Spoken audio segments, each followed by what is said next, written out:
Бүгін 19-июнь күні таңғы саат 9:00 чамасында Жалал-Абад шаарындагы Береке базарында өрт чыкты.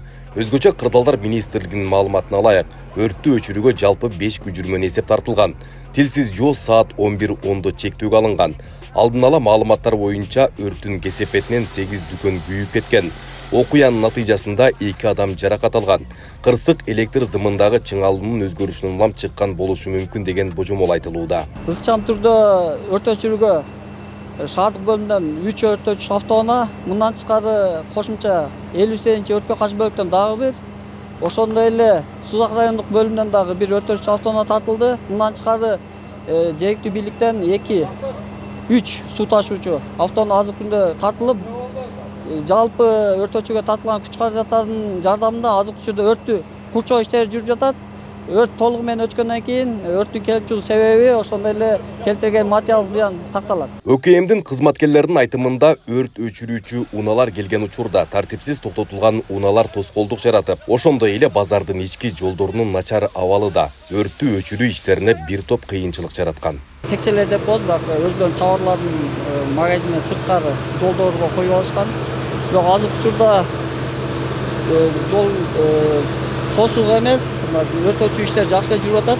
Биз бул Береке базары боюнча жакын эле Жалал Абад шаар мэриясына жолдордун абалы боюнча маалымат жазганбыз. Бул Береке базарындагы жолдордун абалы өтө жеңил өрт өчүрүүчү автоунаа эмес, жеңил автоунаа дагы кыйналып жүрөт да. Азыр учурда ушу мэрия тарабынан жолду оңдоо иштери болоорун күтүп жатабыз. Өрт Мамай кызы Каникейге таандык дүкөндүн жанындагы соода жайдан чыккан. Каникейдин айтымында дүкөндө жалпы баасы 4 миллион сомго жакын товар болгон. Ал жакында эле жаңы товар алып келип, дүкөнүн толтурганын, тилекке каршы баары күйүп кеткенин билдирди. Бир тарак үндүп аттым. Үстүбүздө склад бар. Аны үстүдөгүлөр окшойт деп бир чыгып, кайра кирип кеттим. Отургам кассада. Кадимкидей полка мени мындай кылды. Ана чуркап чыксак эле жер титирип атат окшойт деп ойлодук да. Чыктым, чыксак Хамза өрттөнүп атат. Анан эле памперстер өрттөндү да биз жака өтүп кетти. Биздин көз алдыбызда биздин магазин өрттөндү. Сиздин канча товарыңыз бар эле? Мен товарым аябай көп. Кече эле недавно эле кол алгам. Кечеги накладнойлору, бүт эмебиз биз электрондук фактура го көрүнөт да. Буларда товарыбыз көп. Эски астартыктарыбыз бар. Биз оптовый магазин. Сууларыбыз сыртта жыйылып турат. 3-4 миллиондук товарыбыз бар. Bir alganda 300 ming, 300 mingге товар алабыз. Памперстерди 50 ming, 80 ming, 100 mingге чейин алабыз. Кредит бар беле? Бар. Кредит бар. Өрт өчүрүүчүлөр убагында эле келиштиби? Аларга машиналар иштемдер пробка болуп, кечирээк келип калышты. Спасательдер эмне биз чала албай койдук.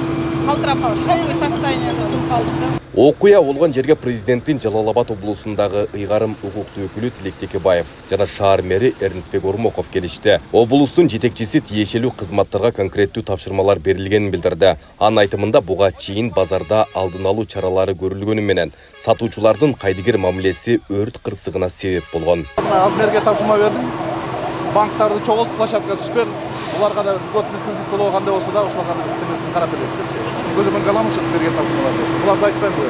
Мына пожарный надзор болсо, баяктан айтпайм бу.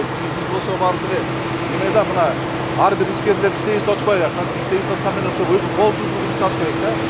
Мына бир кишинин күнөөсүнөн 6 неме жабыркап алат да. Ошол себептен мына өзүбүздү эмес, элди ойлошубуз керек да. Жаныбызда кошулганыбыз кандай болуп калат. Ошол жакта мына товарлар болсо, кээ бирөө болсо кыйналып, усталып, акча алгандыр бар балким. Ошол себептен болсо тиги неме да, тиги ар бирөө болсо башка бирөөнүн да мүлкүн жакшылап карашыбыз керек да. Өрт өчүрүүчүлөр окуя болгон жерге саат 9:15 келишкен. Тилсиз жоо саат 11:10 курчоого алынып, саат 12:45 толук өчүрүлгөн. Болжол менен 550 чарчы метр аянт күйүп кеткен. Учурда өрттүн келип чыгуу себептери жана башка тиешелүү маалыматтар такталууда. Айбек Исабеков, Шазат Экембердиев, Регион.